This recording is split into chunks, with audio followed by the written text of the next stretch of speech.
நமது கழகத்தின் போர்வால் பாசமிகு அண்ணன் தேர்தல் பிரச்சார மேலாண்மை பிரிவின் பொதுச் செயலாளர் அண்ணன் ஆதவ அர்ஜுனா அவர்களை உரையாற்ற வருக வருக என அன்புடன் வரவேற்கிறேன்.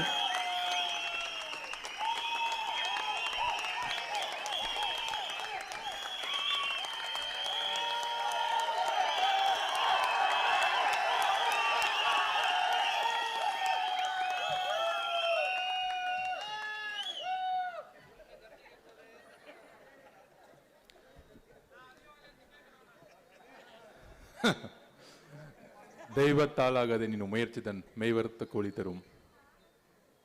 அண்ணா சொன்னாரு, நம்ம மாவட்ட செயலர் பார்த்து சொன்னாரு, நம்ம நாஞ்சில் அண்ணன் 10 மணிக்குள்ள ஓட்டையே போட்டு முடிச்சிடணும் அப்படின்னு சொன்னாரு. நான் இன்னொன்று பதிவு பண்ணிடுறேன். திமுக காரங்களை பற்றி எனக்கு தெரியும். அவங்க அந்த 4 to 6 தான் வந்து கள்ள ஓட்டையே போடுவாங்க. என்ன எஸ்ஐஆர் நம்ம ரெடி ஆகிட்டு இருக்கோம். அவங்கள பொறுத்த வரைக்கும் எஸ்ஐஆர்னா என்ன தெரியுங்களா? ஸ்டாலின் ஐடென்டிஃபிகேஷன் ரிஜிஸ்டர்னு ரெடி பண்ணி வச்சிருக்காங்க. யார் யாரெல்லாம் ஊரில் இல்லை, யார் யாரெல்லாம் செத்து போயிட்டா, இதையும் மீறி ஒரு ரிஜிஸ்ட்ரேஷன் வச்சிருக்காங்க. கரெக்டாக 4 மணிக்கு வருவாங்க. உஷாரா இருங்க. 4 மணிக்கு தான் முக்கியம். 10 மணிக்கு நம்ம மக்கள் ஆட்டோமேட்டிக்காக வந்து ஓட்டு போட்டுருவாங்க.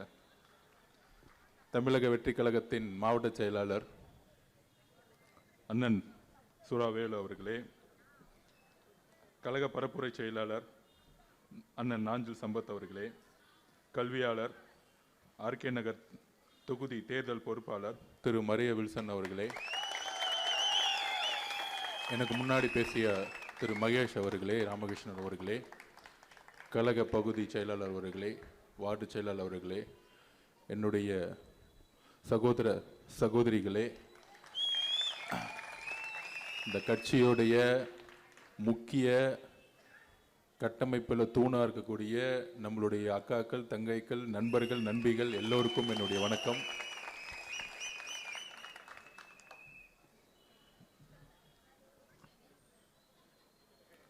அதாவது ஆர்கே நகர், நான் காலையில் வெள்ளிவாக்கம் போயிட்டு அப்படியே ஆழ்வார்பேட்டில், அதாவது அப்படியே வர வழியில் அண்ணா நகர் வழியாக வந்து ஆழ்வார்பேட்டை வழியாக வந்து இப்படி ஆர்கே நகருக்குள்ளே நுழையிறேன். ஒரு அண்ணா நகருக்கும் ஒரு ஆர்கே நகருடைய அமைப்பிற்கும் அங்கேருந்து அந்த காரில் வரும்பொழுதே வித்தியாசம் எவ்வளோ தெரியுது அப்படின்னு. திமுகவும் சரி அதிமுகவும் சரி மாறி மாறி ஆண்டிருக்காங்க. ஆனால் எப்பொழுதும் வட சென்னை ஏழ்மையோடைய உச்சத்திலேயே இருந்துக்கிட்டே இருக்கு. அது ஏன்னா வட சென்னையை அரசியல் ரீதியாக திமுக கைப்பற்றணும்னா தேர்தல் சமயத்தில் ஒரு 1000 ரூபா 2000 ரூபா கொடுத்து இந்த ஏழ்மையாக வச்சுக்கிட்டே இருக்கணும். எப்பயுமே ஒரு அண்ணா நகர் மாதிரி ஆர்கே நகர் மாறக்கூடாது, ஒரு நுங்கம்பாக்கம் மாதிரி பெரம்பூர் மாறக்கூடாது. அந்த மாதிரி வட சென்னையில் வில்லிவாக்கம் ஆரம்பித்து வில்லிவாக்கம், பெரம்பூர், ஆர்கே நகர், கொளத்தூர், முதலமைச்சர் தொகுதி உட்பட கொளத்தூர், ராயபுரம், திருவெற்றியூர் எல்லாருமே மிகப்பெரிய வறுமையிலேயே இருந்துட்டு இருக்கக்கூடிய ஒரு சூழ்நிலை இந்த அரசியல் தான் உருவாகிட்டே இருக்கு. இதுக்கு மக்கள் பொறுப்பு இல்லை. இன்னைக்கும் 30, 40, 50% இன்னைக்கும் சேரிகள் வாழக்கூடிய பகுதிகளாகவும் அந்த இடத்துல மக்களுக்கு சாதாரண ஒரு அடிப்படை கட்டமைப்பு கூட கிடையாது. அந்த அளவிற்கு பூர்வ குடிமக்களாக இருக்கக்கூடிய வட சென்னை மக்களுக்கு எதுவுமே கிடைக்காம பார்த்துக்கிறதா இந்த திமுகவுடைய ஆட்சி முறை.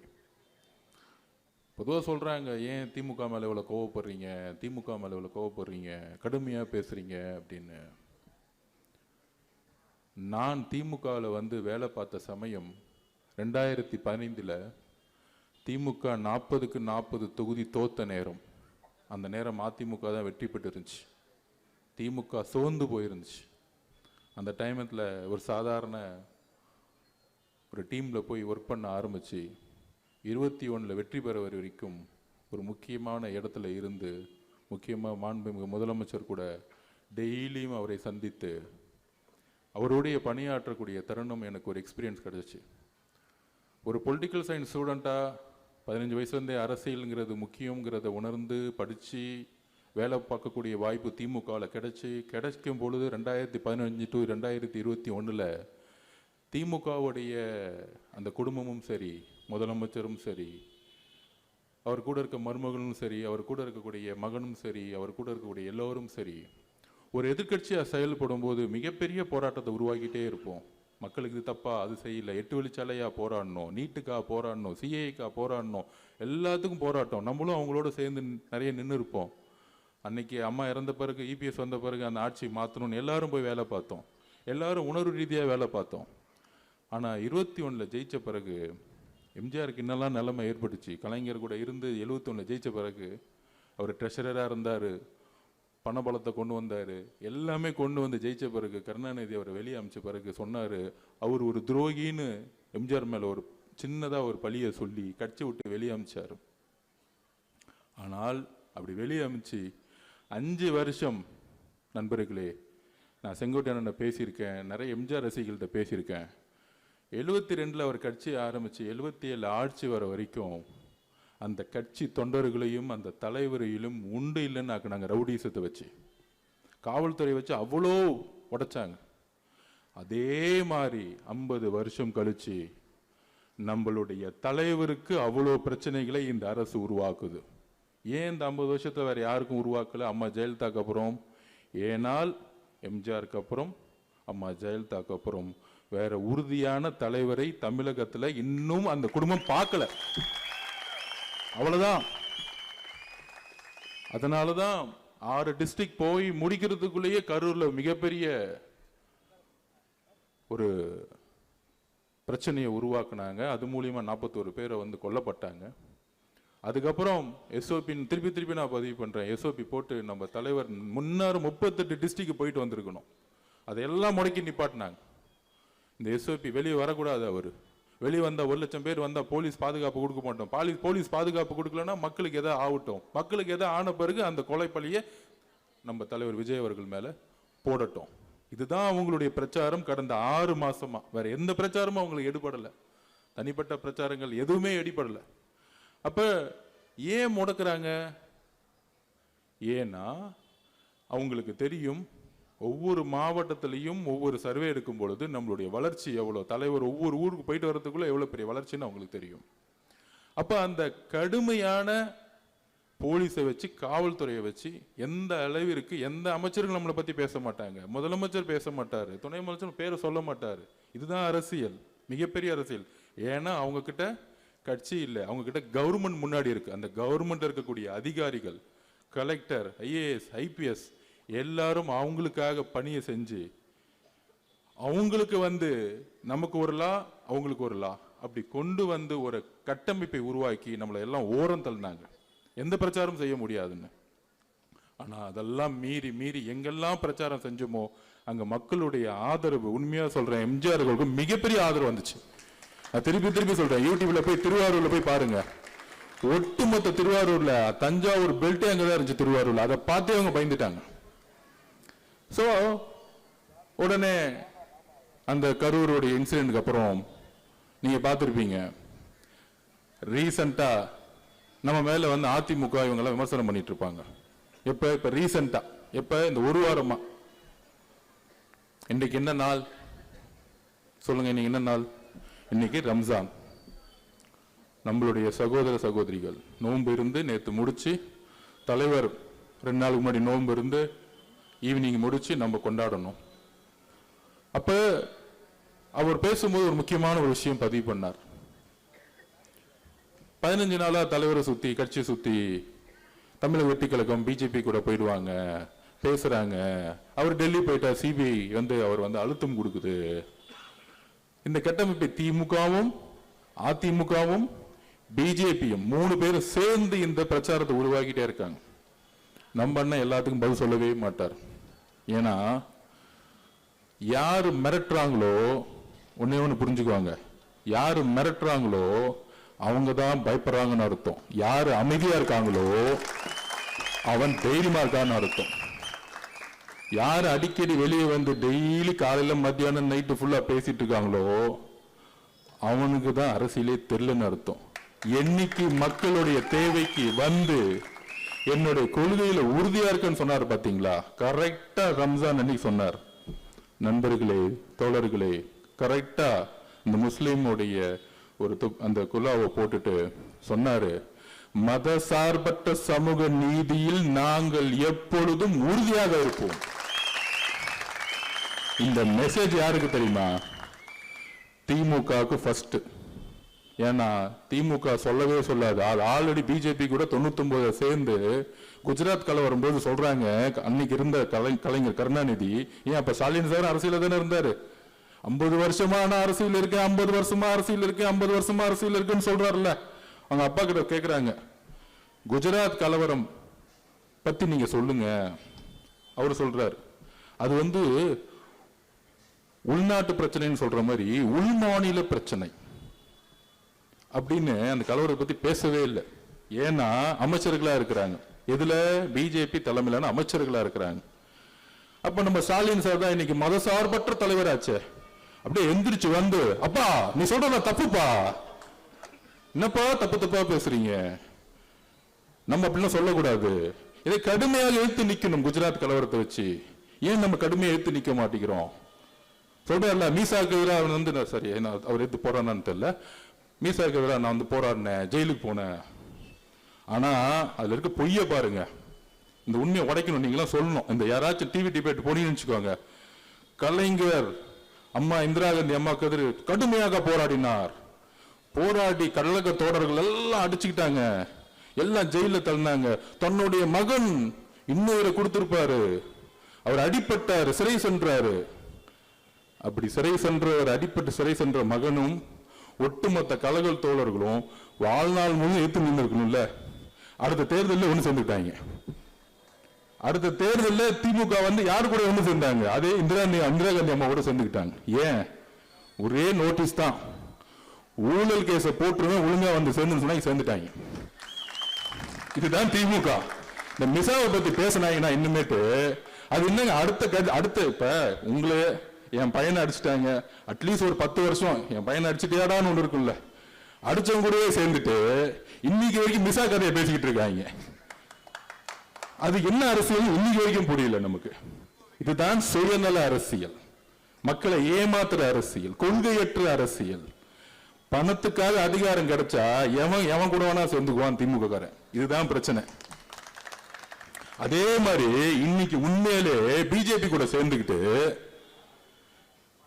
நம்ம பி டீம் சொன்னாங்க, நம்ம பிஜேபி கூட டெல்லியில பேசிட்டு சொன்னாங்க. அப்படி பண்ணா ஜனவரி 10ஆம் தேதியே ஜனநாயகம் படம் இந்நேரம் ரிலீஸ் முடிச்சு அண்ணா 1500 கோடி சம்பாதிச்சிருப்பார், இல்ல 1000 கோடி சம்பாதிச்சிருப்பார். ஆனால் எங்களுக்கு நீதி வேண்டும். இந்த ரம்ஜான் மாதத்திலிருந்து நாங்க சொல்றோம், சிறுபான்மை சகோதரிகளே, முஸ்லிம் சகோதர சகோதரிகளே, கிறிஸ்துவ சகோதர சகோதரிகளே, எங்களுடைய தலைவர் தமிழ்நாட்டின் உறுதியாக மதசார்பற்ற கொள்கையில் உறுதியாக இருந்ததனால்தான் திமுகவுடைய ஸ்டாலின் அவர்களுடைய படம், தன்னுடைய மகனுடைய ரெட்ஜைனுடைய படம், தன்னுடைய பேரன் இந்த நிதியோட படம் 10ஆம் தேதி ரிலீஸ் செய்யப்பட்டது. இன்னைக்கு வரைக்கும் ஜனநாயகம் முறையிடப்பட்டது. இதை கிறிஸ்தவ சகோதரர்களும் இஸ்லாமிய சகோதரர்களும் உணரணும். இது யாரு பிஜேபி கூட இன்டைரக்டா இருக்காங்கன்னு உணரணும். அதுலயும் இந்தி திணிப்புக்கு எதிரான படமா, இருமொழி கொள்கைக்கு ஆதரவான படம்னு சொன்னாங்க. அப்படின்னா அந்த கொள்கைக்கு எதிராக யாரு இருக்கா? பிஜேபி இருக்கு. அந்த படத்தை ரிலீஸ் பண்ணிருக்க கூடாது இல்ல, அது எப்படி ரிலீஸ் பண்ணாங்க? இதுதான் அரசியல். அண்ணன் விஜய் அண்ணன் படத்தை ரிலீஸ் பண்ண கூடாது, அவர் அரசியல் படமும் கிடையாது அது. அப்ப இதுல இருந்து புரிஞ்சுக்கணும் சிறுபான்மை சகோதரர்களும், யாரு உண்மையாக மதசார்பற்ற கொள்கைக்காக அவர் நினைச்சிருக்கலாமே, சரி நம்ம சேர்ந்துக்கலாம். இப்ப சொல்றாங்களே எல்லாரும், அதான் கொடுக்குறாங்களே ஆஃபரு, கூட்டணி உருவாக்க முடியல. அவர் நினைச்சிருந்தா என்ன கூட்டணி உருவாக்கி இருக்க முடியும் தெரியுமா? மதசார்பற்ற தலைமையிலிருந்து வெளியே வந்திருந்தா இன்னைக்கு அவர் முதலமைச்சர் சொல்றதுக்கு டெல்லி கூட ரெடி. அதையெல்லாம் தூக்கி போட்டார். அவர் உறுதியா இருக்கிறார்.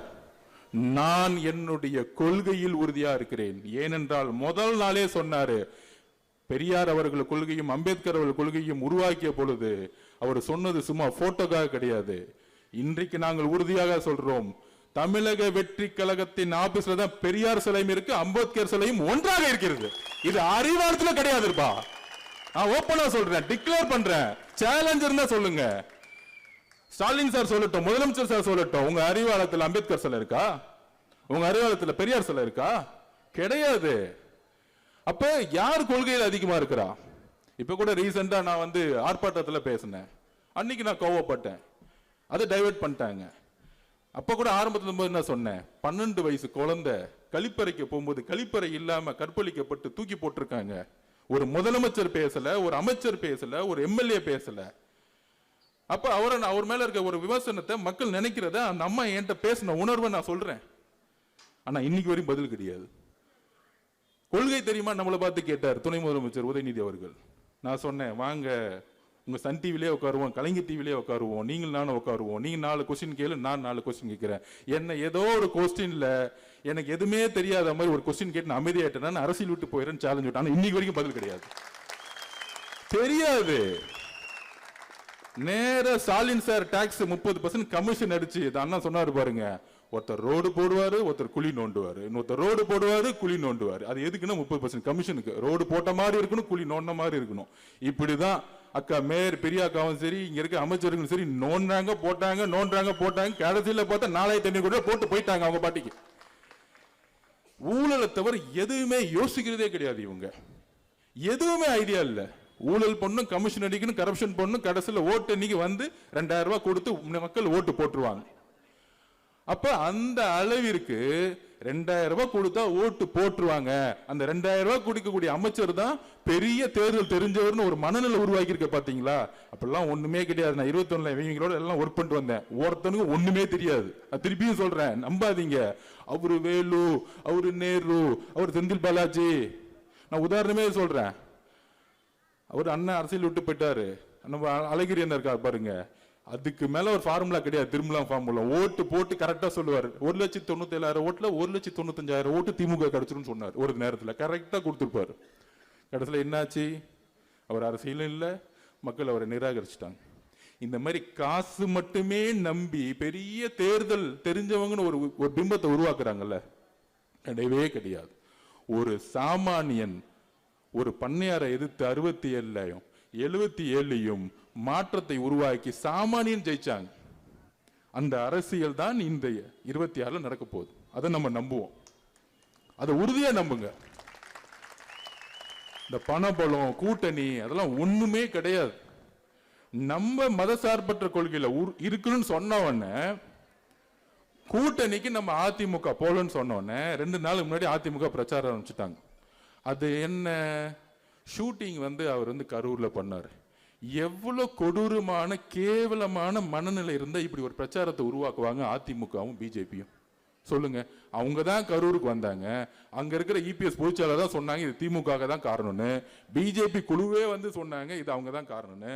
ஆனா என்னைக்கு மதசார்பற்ற சமூக நீதினு சொன்னாரோ அன்னைக்கு திமுகவும் அதிமுகவும் பிஜேபியும் 3 பேரும் சேர்ந்து எதிர்க்கக்கூடிய வலிமையான தலைவர் மாறிட்டார். முன்னாடி வெறும் திமுக மட்டும் எடுத்துட்டு இருந்தார். என்னைக்கு ரம்ஜான் மந்த்ல நம்மளுடைய சகோதர சகோதரிகளுடன் டிக்ளேர் பண்ணாரோ இன்றைக்கு உறுதியாக மன நிறைவுடன் சொல்லுகிறோம். தமிழக வெற்றி கழகத்தின் சார்பாக இஸ்லாமிய சகோதர சகோதரிகளே, நோம்போடைய உங்களுடைய சந்தோஷமான மகிழ்ச்சியோட நாள் வந்து சொல்றோம், நாங்கள் மட்டும்தான் உண்மையாக உறுதியாக உங்களுடன் எப்பொழுதும் இருப்போம். எப்பொழுதும் இல்ல, உயிர் உள்ள வரை எங்கள் மீது தாக்குதல் ஏற்பட்டாலும், எங்களுடைய எலும்புகள் உடைக்கப்பட்டாலும், மதசார்பற்ற கொள்கையிலும் சமூக நீதி கொள்கையிலும் நாங்கள் எப்பொழுதும் உறுதியாக இருப்போம் என்பதை நாங்கள் இங்க பதிவு பண்றோம். நாங்க ரமலான் மாநிலத்தில் அந்த அளவிற்கு எங்களுக்கு நீதி வேண்டும். எங்கள் மேலுதான் எல்லா பிரஷரும், எல்லா அடியும் விழுவுது. திமுக காரன் போலீஸ் வச்சு அடிக்கிறாங்க. டெல்லியில இருந்து படத்தை ரிலீஸ் பண்ண கூடாது அடிக்கிறாங்க. அதிமுக இபிஎஸ் காலத்துல இருந்து கடுமையான பிரச்சாரத்தை உருவாக்குறாங்க. ஆனால் இதையெல்லாம் அமைதியாக தன்னுடைய பிரச்சாரம் மூலமாகவும் மக்களுடைய ஆதரவு எங்கிருந்து உருவாகுதுன்னா நம்ம தலைவர்கிட்ட ஒண்ணு இருக்கு. அது என்ன தெரியுமா? உண்மை, நேர்மை, இன்னொன்னு துணிவு. இந்த 3ம் தான் நம்ம கிட்ட ஸ்ட்ராங்கா இருக்கு.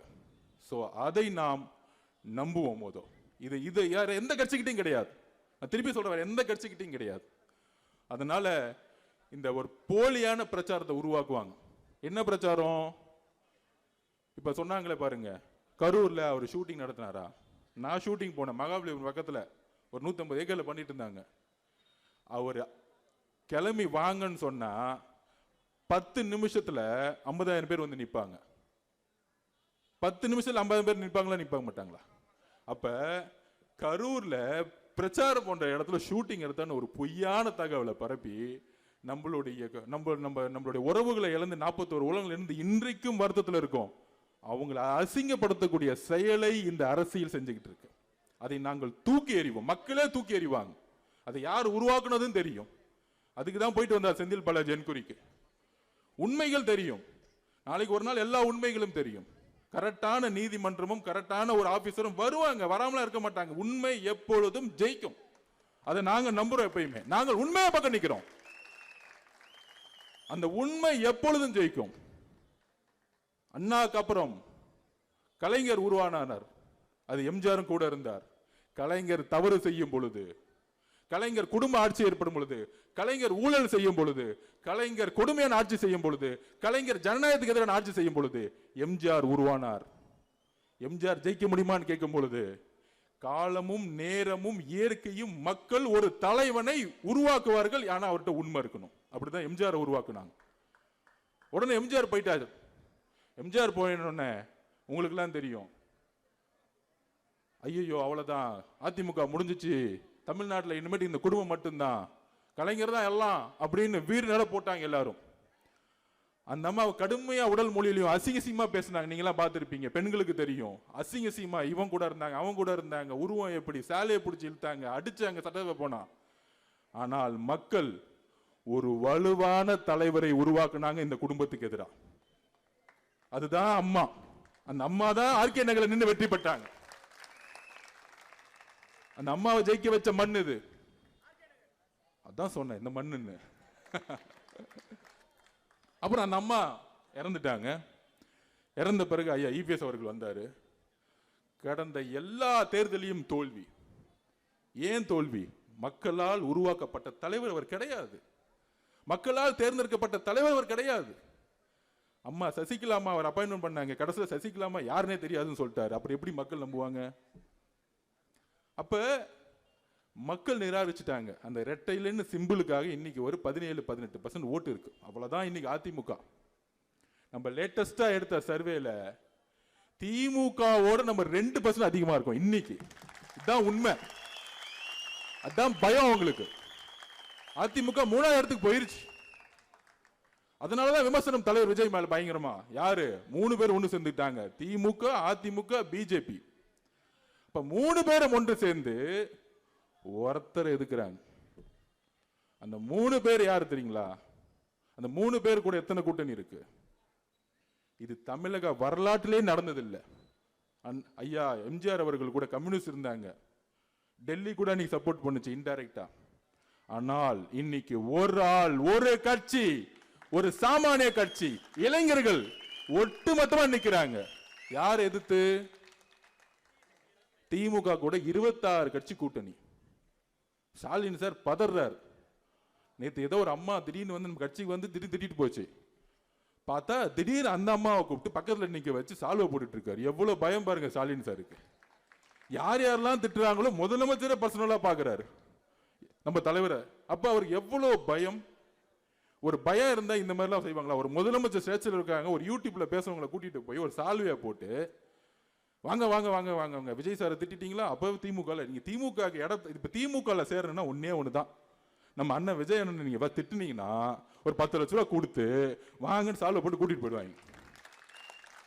அவ்வளவு ஒரு கேவலமா கட்சியை மாறிடுச்சு திமுக இன்னைக்கு. அண்ணா எப்படிலாம் உருவாக்குனார்? கடமை, கண்ணியம், கட்டிப்பாடு, சமூக நீதி, இருமொழிக்குள், இதெல்லாம் எனக்கு உண்மை தெரியாது. நீ திமுக பத்தி இந்த சமூக நீதினா என்னன்னு தெரியுமா? சமூக நீதியா?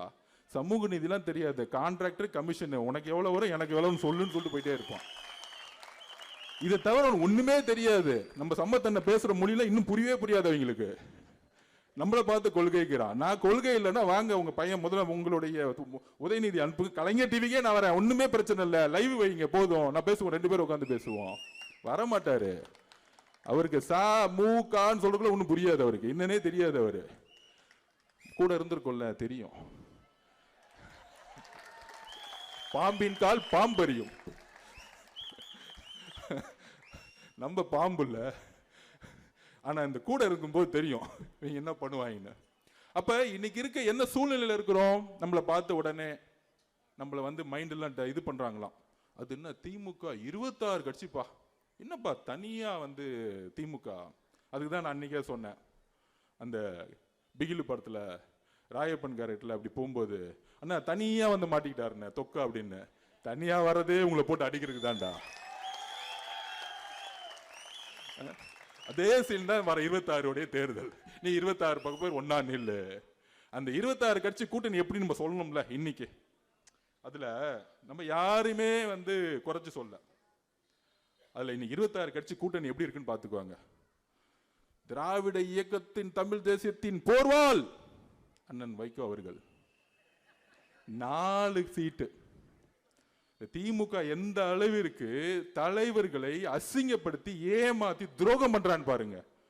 5 வருஷம் ஒன்னா இருந்துட்டு கரெக்டா நாமினேஷன் பண்றது 1 வாரத்துக்கு முன்னாடி கூட்டணியை கூப்பிட்டு பேசி 4 சீட்டா, அதுல 3 சீட்டு உதயசூரியனா, 1 சீட்டு மதிமுக சிம்பிளாம். இது என்னடா குழப்பமான ஒரு கூட்டணி. இந்த ஒரு படத்துல சொல்லுவாங்களே 40+30 இல்ல 42+28 இந்த மாதிரி. அது என்னடா 1 சீட்டு மதிமுக 3 சீட்டு திமுக. அப்ப அந்த கட்சிக்கு வந்து சுய ஒரு இதுவே இருக்கக்கூடாதா, அவங்களுக்கு செல்ஃப் ரெஸ்பெக்டே இருக்கக்கூடாதா? ஐயா மதிமுக தலைவர் எவ்வளவு பெரிய தமிழ் தேசியத்துக்காகவும் திராவிட இயக்கத்துக்காகவும் பேசினாரு. அந்த கட்சி இன்னைக்கு எப்படி ஆகி இந்த திமுக கூட சேர்ந்ததுனால தன்னுடைய கட்சியோடைய சுய கௌரவத்தையும் இழந்து இன்னைக்கு எதுவுமே இல்லாம போயிடுச்சு. 3 சிம்பிள் கொடுத்தா என்ன ஆகும்? மதிமுகல இருந்து 3 சிம்பிள் வாங்கினா அவன் திமுக காரன். ஒரே ஒரு சீட்டு கொடுத்திருக்காங்க. அப்ப அந்த மதிமுக கட்சி அழிச்சு ஒழிச்சிட்டாங்க. கம்யூனிஸ்ட் தோழர் கடுமையா இவங்களுக்காக போராடினாங்க. இவங்க என்னென்ன பிரச்சனை பண்ண கூடியே நின்னாங்க. 6 தொகுதியில் 5 தொகுதி கொடுத்துட்டாங்க. இருந்தா ஏரியில போனா போ. எப்படி அப்ப கூட இருக்கக்கூடிய தோழர்கள் கூட இருப்பாங்க, 4 தலைவர்கள் கூட இருப்பாங்க, கீழே இருக்க ஒருத்தருக்கு எல்லாம் நம்ம பக்கம் வந்துட்டாங்க. அதுதான் திருப்பி சொல்றேன். அப்பையில இருந்து திமுக கூடிய கூட்டணி கட்சி தலைவர்கள் மட்டும் தான் இருக்காங்க, தொண்டர்கள் எல்லாம் டிவிக்கு பக்கம் வந்துட்டாங்க. அப்புறம் மார்க்சிஸ்ட் கட்சி போராடுவாங்க தொழிலாளர்களுக்காக. இன்னைக்கு வரைக்கும் சீட் வந்து கதறாங்க, கெஞ்சுறாங்க. இருந்தா இரு, கிளம்புனா கிளம்பு. என்ன உளவியல்? ஏன்னா பணபலம் இருக்கு அவன்கிட்ட, கொள்ள அடிச்சு பணத்தை வச்சிருக்கான். அப்ப இந்த பணத்தை வச்சு நாங்க யாரு, நாங்க இல்லைன்னா பிஜேபி எதுக்க முடியாது. இந்த பிஜேபிங்கிற அழுத்தத்துக்காக திமுக கூட்டணி கட்சிகள் தன்னுடைய சுய கௌரவத்தை இழந்து, தன்னுடைய தொண்டர்களுடைய ஆதரவை இழந்து கட்சியும் இன்னைக்கு காணா போயிருச்சு. அதுல ஒரு எக்ஸாம்பிளே சொல்லிடுறேன். அண்ணன் ஜவஹர்லால் அண்ணா நல்ல தலைவர், முஸ்லிம் தோழர்களை கடுமையா வந்து பணி செஞ்சவர். இன்னைக்கு அந்த கட்சிக்கு எம்எல்ஏவே கிடையாது. அந்த கட்சிக்கு என்ன சிம்பிள் கொடுக்குறாங்க? உதயசூரியன் சிம்பிள் கொடுக்குறாங்க. ஒரு சமூக நீதி அரசுன்னு சொல்றாரு முதலமைச்சர் ஸ்டாலின் அவர்கள். சொந்த கட்சிக்கு ஒருத்த கட்சி ஆரம்பிச்சானா அவங்க சிம்பிளை நிக்க வச்சு ஜெயிக்க வைக்கிறதான கூட்டணி. அந்த கட்சி அப்படி அபகரிக்கிறது என்னது? பிஜேபியோட ஸ்டாண்டு தான் திமுகவோட ஸ்டாண்டும். ஒருத்தனோட கட்சி அபகரிக்கிறது தான். இப்படிதான் மதிமுக அபகரிச்சுட்டாங்க. அடுத்தது நம்மளுடைய ஜவஹர்லால் கட்சியே இல்லை. அப்புறம் முஸ்லீம் லீக் கட்சி 2020 3 சீட்டு கொடுத்தாங்க, 1 சீட்டு கூட ஜெயிக்கல முஸ்லீம் லீக். ஏன் தெரியுமா? திமுக தோக்கடிக்க வச்சுட்டாங்க. அவங்களுக்கு முஸ்லிம் சகோதரர்களும் கிறிஸ்துவ சகோதரர்களும் தலித் சகோதரர்களும் அதிகாரத்துக்கு வரத்துக்கு திமுக விருப்பமே எப்பவுமே கிடையாது.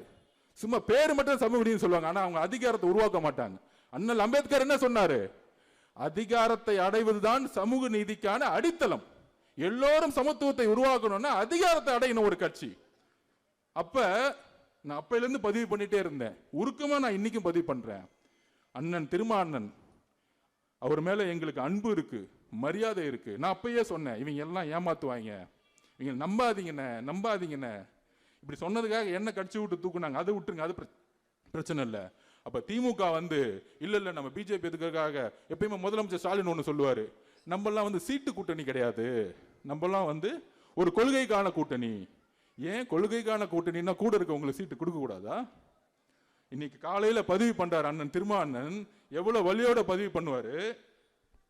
வளரக்கூடாது என்று நினைக்கிறார்கள், போராடி தொகுதிகளை பெற வேண்டும், போராடி நிதியை திரட்ட வேண்டும், நெருக்கடிகளுக்கு இடையில் போராடி வேட்பாளர்களை தேர்வு செய்ய வேண்டும் என்ற பணி சுமைகள் எனக்கு ஏராளமாக உள்ளன. இந்த அரசியல் களமும் சமூக சூழலும் நமக்கு சாதகமாக இல்லை. நாம் எந்த வகையிலும் வலிமை பெறக்கூடாது என நினைப்பவர்களின் எண்ணிக்கையே இங்கு அதிகம். நாம் எந்த வகையிலும் வலிமை பெறக்கூடாது என நினைப்பவர்களின் எண்ணிக்கையே இங்கு அதிகம். அப்படின்னா திமுக தான், வேற யாரு? நாம் எந்த வகையிலும் வலிமை பெறக்கூடாது என நினைப்பவர்கள் எண்ணிக்கையே இங்க அதிகம்னா திமுக பத்தி அவர் பேசிட்டு இருக்காரு. கூட 5 வருஷம் பல கொடுமைகளை தலித் சகோதரர்கள் அனுபவிச்சாங்க. ஆனால் கடைசியா 5 தொகுதிக்கு மேல கிடையாது, 6 தொகுதிக்கு மேல கிடையாது.